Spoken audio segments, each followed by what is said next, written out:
أهلا بكم. اليوم رح نحكي عن قصة غريبة شوي ومعقدة. رجل كبير بالسن بيقول إنه وقع ضحية نصب، زواج وهمي وخسر ممتلكات. والمشكلة إنه الطرف الثاني يعني السيدة روايتها مختلفة تماماً 180 درجة. بالضبط. فإحنا اليوم رح نحاول نغوص بتفاصيل هالقضية المتداولة. مصادرنا هي تفاصيلها المنتشرة، ونشوف كيف ممكن الأمور تتعقد لما العلاقات الشخصية والقانون يدخلوا ببعض. وشو بيصير لما يكون صعب كتير تثبت الحقيقة. القصة بتبلش بداية قد تبدو عادية. رجل خلينا نقول بأواخر الستينات أوائل السبعينات، أرمل من فترة طويلة 18 سنة. وضعه المادي منيح، صاحب مقهى وعنده أملاك تانية. تمام. بيلتقي بمقهى بامرأة هي بالأربعينات من عمرها. شوي شوي بتنشأ علاقة بينهم، وهو بيقرر يعرض عليها الزواج. حسب كلامه هي وافقت مبدئياً، بس طلبت مهلة أسبوع. ليش المهلة؟ قالت عشان ترعى والدها المريضة قبل ما تنتقل تعيش معه. طيب، لهون الأمور ممكن تصير، بس بعد الأسبوع هذا القصة بتاخد منحنى تاني خالص. تماماً. الرجل بيحكي إنه تم عقد القران وين؟ ببيت والدة المرأة، وبيوصف مين كان موجود: الأم، الأخت، وواحدة ست تانية، وكمان شخصين. شخصين مين؟ هو بيدعي إنهم عدول موثقين شرعيين وبيضيف تفصيل إنه شاف أساميهم على شارات لابسينة. غريب. وهون القصة بتصير أغرب. بيأكد إنه فوراً بعد هالعقد قران المزعوم راح ونقل ملكية شقة ومحل صغير باسمها. قال إنه كان اتفاق بينهم، جزء من ترتيبات الزواج. ثقة كبيرة بس هالشي ما دام. لا طبعاً. الشكوك بلشت تدخل قلبه لما هي ضلت تبات عند أهلها كل ليلة بحجة مرض الأم. نفس الحجة؟ فهالشي خلاه يروح يتأكد، حاول يسجل عقد الزواج رسمياً.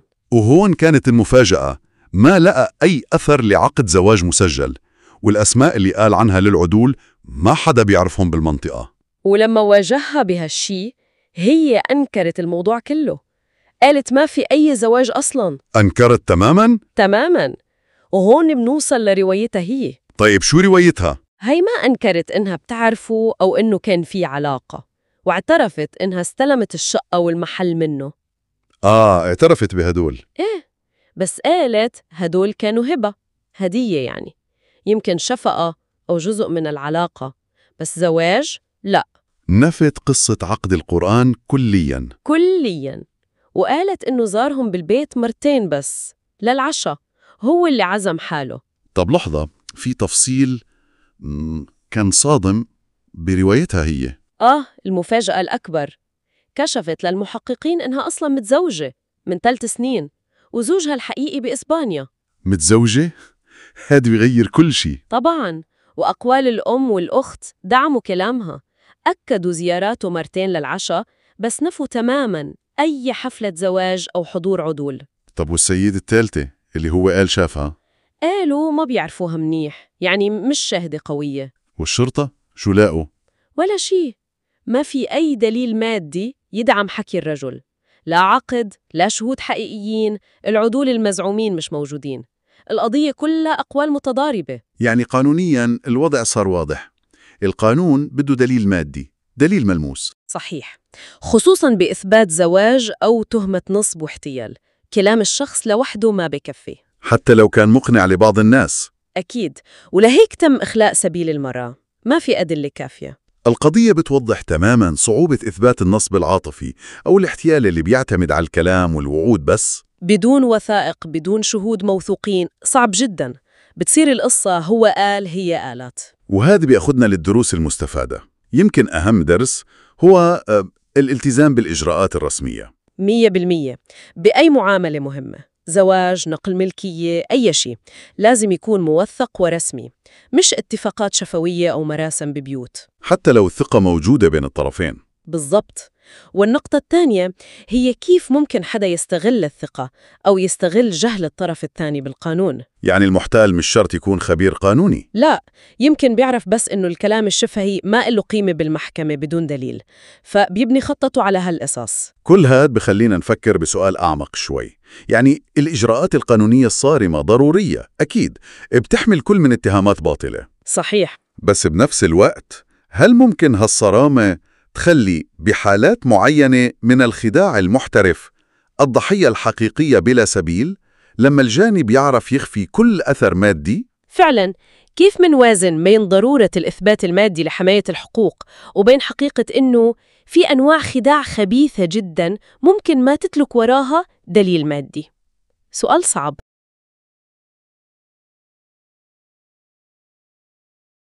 أهلاً بكم معانا. النهاردة هنتعمق في قضية جنائية يعني غامضة حصلت في الدار البيضاء سنة 1999. مصدرنا الأساسي هو فيديو بيحكي قصص بوليسية حقيقية اتحلت ألغازها، وهدفنا هو إننا نتبع خيوط القضية دي سوا من أول اكتشاف الجريمة لحد ما نعرف مين الجاني وإيه كانت دوافعه. طيب يلا نبدأ نشوف إيه اللي حصل في الأول. الحكاية بدأت بشكل غريب شوية، بريحة كريهة جدا لفتت نظر سكان حي في الدار البيضاء. الريحة دي أدتهم لشقة كانت ساكنة فيها سيدة يعني في أواخر الثلاثينات، والقلق زاد لما لاحظوا إنها غايبة هي والشخص اللي كانوا فاكرينه جوزها بقالهم حوالي أسبوع. ولما فتحوا الشقة كانت الصدمة، لقوا جثتها. كشفت عن عنف شديد جدا. الضحية وجدت مقتولة بعدة طعنات نافذة، خصوصا في الرقبة والصدر والبطن. العنف ده كله بيوحي بإصرار، يعني رغبة قوية عند الجاني إنه يتأكد أنها ماتت. وفي ملاحظة كانت مهمة جدا في مسرح الجريمة، وهي إنه كان في 3 كوبايات على الترابيزة. ده خلى المحققين يفكروا إنها استقبلت زوار قبل الجريمة مباشرة. صحيح، بس اللي عقد الأمور أكتر هو الحيرة حوالين هوية الضحية نفسها. الجيران كلامهم كان متضارب، في اللي قال إنها من خريبيكا ومتجوزة سواق تاكسي وعاشت معاه في إيطاليا. أيوة، دي كانت رواية. لكن بطاقتها الشخصية اللي لقوها في الشقة كشفت حقيقة تانية خالص، هي من مواليد الدار البيضاء. والأغرب كمان إن الشقة كانت باسمها هي. التناقض ده يعني حير المحققين جداً. تماماً. التضارب ده هو اللي فتح أبواب جديدة في التحقيق. أول ما عرفوا هويتها الرسمية وعنوان أهلها اتواصلوا معاهم، وهنا بقى انكشفت حقائق تانية خالص. أهلها أكدوا إنها كانت مطلقة. مطلقة؟ أيوة، مطلقة من رجل أعمال يعني ميسور الحال وأكبر منها في السن، وهو اللي كان شاري لها الشقة دي هدية وقت جوازهم. ونفوا تماماً إنهم يعرفوا أي حاجة عن جواز تاني أو عن سواق تاكسي ده. هنا بدأ يتضح إن الضحية كانت عايشة حياة مزدوجة وبتحكي قصة مختلفة عن حقيقتها. ياه، المعلومات دي قلبت الموازين خالص. شخصية سواق التاكسي دي طلعت وهمية، والتركيز كله اتوجه ناحية طليقها الغني ده. لكن تصرفات الطليق ده كمان كانت محيرة. يعني شهود شافوه بعد أيام من وقت الوفاة المتوقع وهو بيخبط على باب شقتها بقلق. تصرف غريب لو هو اللي قاتل، مش كده؟ ليه يرجع ويخبط على الباب؟ بالظبط، ده اللي زود الغموض.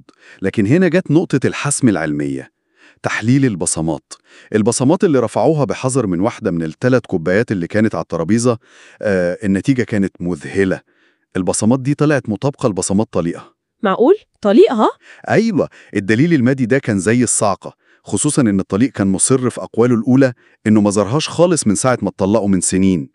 فجأة بقى في دليل علمي بيناقض كلامه وتصرفاته المحيرة دي. يا لها من مفاجأة فعلا. وقدام الدليل القاطع ده أكيد ما قدرش ينكر. هو فعلا ما قدرش. تحت ضغط التحقيق المكثف انهار واعترف بكل حاجة. والدافع؟ إيه كان الدافع؟ الدافع كان يعني صادم أكتر من المفاجأة نفسها. اكتشف إن طليقته كانت بتخونه. بتخونه؟ أيوة، ومش مع أي حد، مع ابن أخوها هو شخصياً.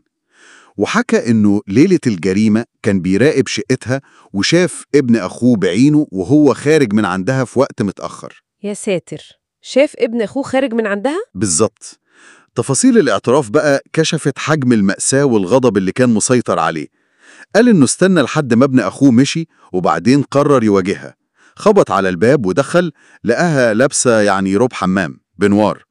وفي المواجهة دي هي اعترفت له مش بس بالعلاقة الحالية، لا، لا إيه؟ اعترفت إن خيانتها ليه مع ابن أخوها بدأت أصلاً وهم لسه متجوزين، وإن العلاقة دي كانت السبب الأساسي اللي خلاها تطلب الطلاق منه زمان. يا لطيف، يعني خيانة مزدوجة، ماضي وحاضر. تماماً. الاعتراف المزدوج ده بالخيانة والغدر كان هو القشة اللي قسمت ظهر البعير زي ما بيقولوا. فقد أعصابه خالص، وفي حالة يعني هيجان شديد مسك سكينة من المطبخ ونزل فيها طعن بوحشية. لا حول ولا قوة إلا بالله. النهاية كانت متوقعة بعد الاعتراف ده كله.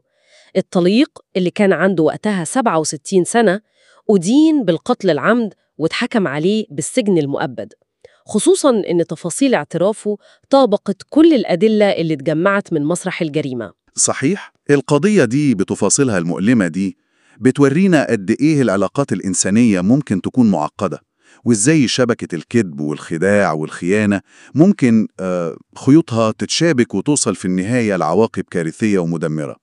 الفجوة الكبيرة بين الصورة اللي الضحية حاولت ترسمها لحياتها قدام الناس وبين حقيقتها المرة كانت زي قنبلة موقوتة وانفجرت بشكل مأساوي. فعلاً، ده بيخلينا نفكر بشكل أعمق، مش بس في دوافع الجريمة، لأ، في الدوافع الخفية اللي ممكن تخلي إنسان يبني حياة كاملة على الكذب.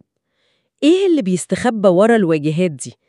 وكمان القصة دي بتفكرنا بالخط الرفيع قوي اللي ممكن يفصل بين مشاعر قوية زي الحب والتملك وبين الانفجار العنيف اللي بيدمر كل حاجة في طريقه. نقطة تستحق التأمل فعلاً.